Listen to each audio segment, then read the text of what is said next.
कृपया ध्यान दीजिए, बेंगलुरु के केम्पेगौड़ा अंतर्राष्ट्रीय हवाई अड्डे पर आपका स्वागत है। बाहर का तापमान 28 डिग्री सेल्सियस है। सीट बेल्ट बांधने के संकेत रहने तक कृपया अपनी सीट पर बैठे रहें और सीट के ऊपर बने सामान कक्ष न खोलें।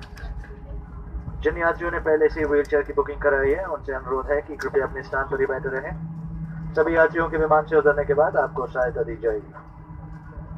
अब आप अपना मोबाइल फोन का उपयोग कर सकते हैं।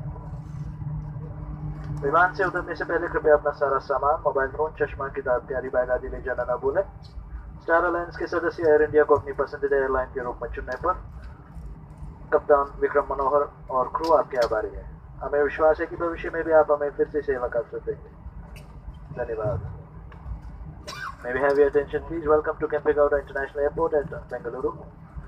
The temperature outside is 28 degrees Celsius. Please remain seated and do not open the overhead bins until the seatbelt sign is switched off.